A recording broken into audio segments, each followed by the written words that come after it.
I never thought it would happen to me. You know how it is. You read about these stories online, hear about them from friends, but you always think that could never be my relationship. I was so certain, Jake, and I had something special, something unbreakable. 5 years together, and I believed we were heading toward forever. Funny how your entire world can shatter in a single moment. It started with small things. The late nights at work that became more frequent. The way he'd turn his phone face down whenever I entered the room. The sudden password changes on his devices. At first, I brushed it off as paranoia on my part. Jake had always been trustworthy, and I didn't want to be that jealous, controlling girlfriend. So I ignored the warning signs, pushed down the uneasiness that was growing in my chest. We met in college, both studying business administration. Jake was charming, with a smile that could light up a room and a laugh that made everyone around him feel special. Our relationship wasn't perfect. No relationship is, but it was built on what I thought was a solid foundation of trust and respect. We moved in together after graduation, found jobs in the same city, and started building a life. We talked about marriage, kids, where we'd live when we were old and gray. I really thought he was my person. The first concrete hint came from Melissa, my best friend since high school. "Have you met Jake's new coworker?" she asked me during one of our weekly coffee dates. I hadn't. In fact, I realized Jake hadn't mentioned any new people at his office recently. "Emma, I think you should ask him about her," Melissa said carefully. Something in her tone made my stomach drop. "Why?" I asked, already dreading the answer. "Because I saw them together at Riverside Cafe last week. They seemed close." I confronted Jake that night, trying to keep my voice steady as I asked about the new coworker. He shrugged it off, said her name was Amber, and that she was just someone he was mentoring. We had lunch to discuss a project, he said casually. It was nothing. I wanted to believe him. I almost did. But something felt off about his explanation. He was too nonchalant, didn't look me in the eye when he spoke about her. Still, without proof, what could I say? So I nodded and pretended everything was fine. For the next few weeks, I lived with a knot in my stomach.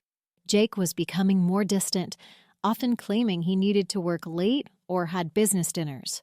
Our conversations grew shorter, more superficial. We stopped making plans for the future.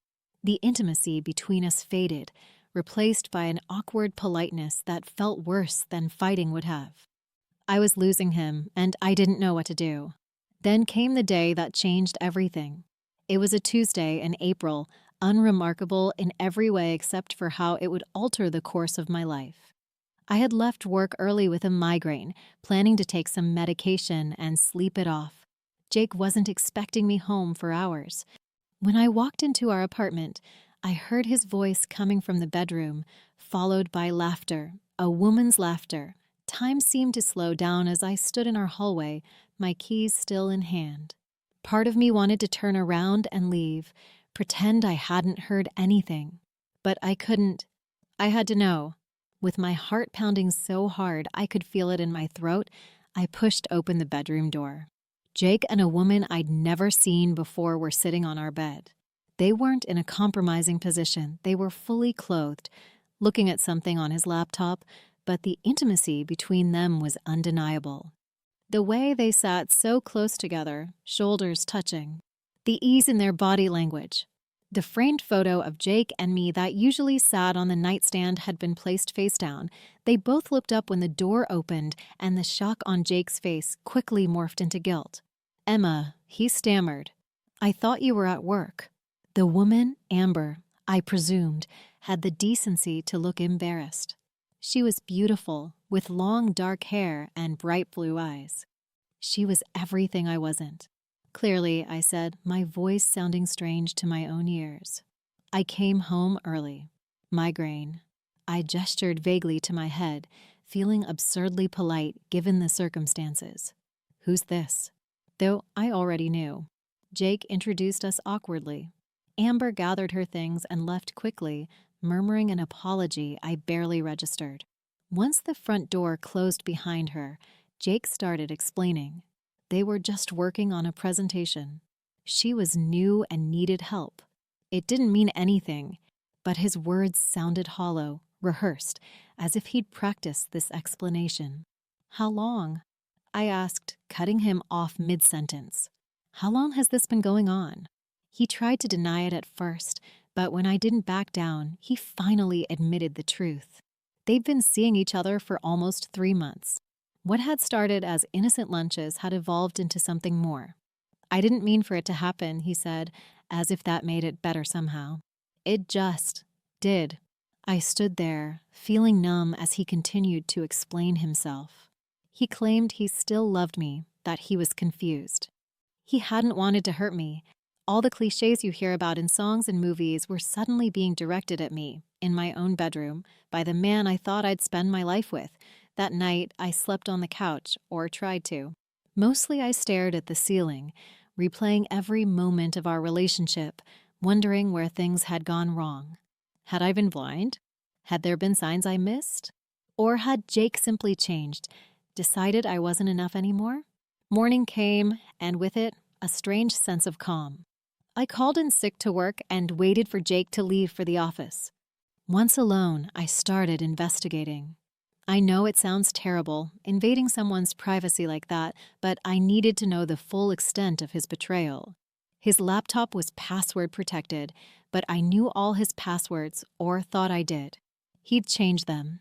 Another red flag I'd ignored. His old tablet, though, the one he rarely used anymore, was still accessible. And there I found everything: text messages, photos, hotel reservations, plans for a weekend getaway that coincided with a business trip he had scheduled for the following month. It wasn't just a fling or a momentary lapse in judgment. It was a full-blown affair, meticulously planned and hidden from me. The evidence was overwhelming, a digital catalog of betrayal that made me physically ill. I ran to the bathroom and threw up, then sat on the cold tile floor, shaking. This wasn't something that just happened. This was deliberate deception, day after day, week after week. And who knows how long it would have continued if I hadn't come home early that day. When Jake came home that evening, I was waiting, his tablet on the coffee table between us. One look at my face, and he knew.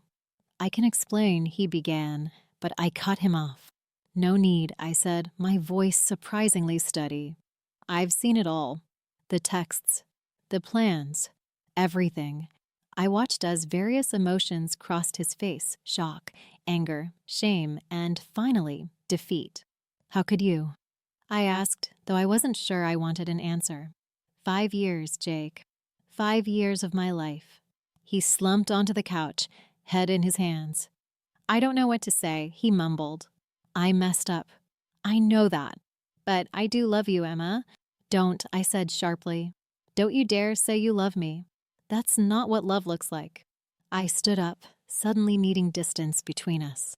"I'm staying at Melissa's tonight. I want you gone by tomorrow." He looked up, panic in his eyes. "Gone? What do you mean gone?" "This is my apartment too. The lease is in my name," I reminded him. "I pay 60% of the rent. I get to stay." It was a practical detail that somehow grounded me in that moment of emotional chaos. "You have until tomorrow evening to pack your things and find somewhere else to live." Jake started to argue, then seemed to think better of it. "Can we at least talk about this? Maybe we can work it out." His voice held a note of desperation that, just days ago, might have swayed me. "Not anymore. There's nothing to work out," I said, already grabbing my overnight bag from the closet. "You made your choice, Jake. Now you have to live with it."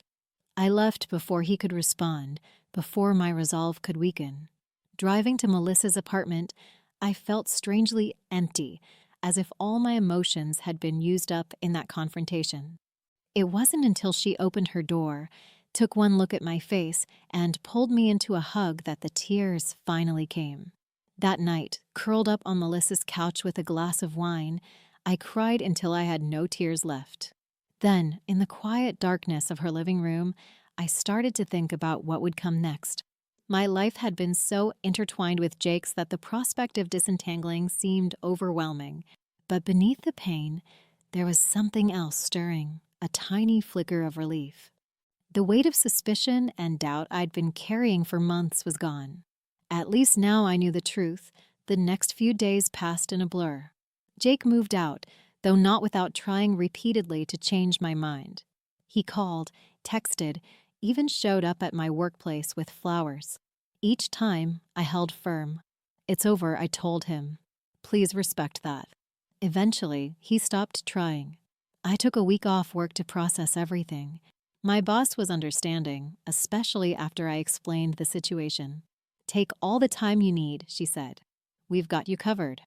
I was grateful for her kindness and for the support of friends who rallied around me. Melissa stayed with me those first few nights after Jake left, making sure I ate and helping me sort through his remaining belongings. The apartment felt both empty and somehow polluted by what had happened there. I found myself wanting to redecorate, to reclaim the space as my own. So that's what I did. I painted the walls, bought new bedding, rearranged the furniture. Physical changes that reflected the emotional transformation I was going through. It wasn't easy.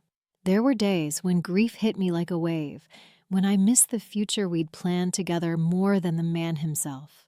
Some mornings I woke up reaching for him, only to remember he was gone and why. The betrayal hurt, but what hurt more was realizing that the Jake I loved had never really existed. He was a fiction, a character I'd created in my mind that bore only a passing resemblance to the real man. About a month after our breakup, I ran into Amber at a coffee shop. I almost didn't recognize her at first, but she recognized me. Instead of avoiding me, she approached my table, asked if she could sit down. My first instinct was to say no, to protect myself from more pain. But curiosity won out. I nodded. "I owe you an apology," she said, her hands wrapped nervously around her cup. What I did was wrong. I knew Jake was in a relationship, and I pursued him anyway. I studied her face, surprised by her honesty. "Why are you telling me this?" She looked down. "Because you deserve to know the truth. And because—" She hesitated. "Because he did the same thing to me." I felt a cold shock run through me. "What do you mean?" "He ended things with me 2 weeks ago," she explained. "Said he needed to focus on his career. Then yesterday, I saw him with another woman at Riverside Cafe, the same place he used to take me." She gave a bitter laugh. "Turns out I wasn't special either." I should have felt vindicated, maybe even pleased that karma had come around so quickly. Instead, I felt a strange sort of pity for her, for myself, for any woman who fell for Jake's charm. "I'm sorry," I said, and meant it. We talked for almost an hour, comparing notes on our relationships with Jake. The patterns were identical, the same romantic gestures, the same promises, even the same pet names. It was as if he had a playbook he followed, tailoring it slightly to each woman, but keeping the core tactics the same. By the time we parted ways, I felt something I hadn't expected: gratitude. Not for what had happened, but for having learned this lesson now, before I'd committed even more of my life to the wrong person. That conversation with Amber marked a turning point for me. I stopped seeing myself as a victim and started recognizing the opportunity I'd been given, the chance to rebuild my life on my own terms.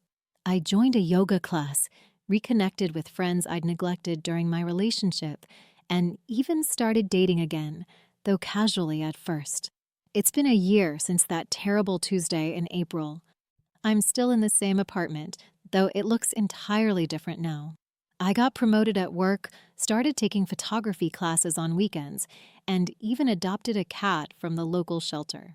My life is fuller than it was before, in ways I never anticipated. I saw Jake once, about 6 months after our breakup. We were at the same restaurant. I was with friends, he was alone. Our eyes met across the room, and he gave me a tentative smile. I nodded in acknowledgement, but didn't approach him. There was nothing left to say. Later that night, I realized something. I felt nothing when I saw him.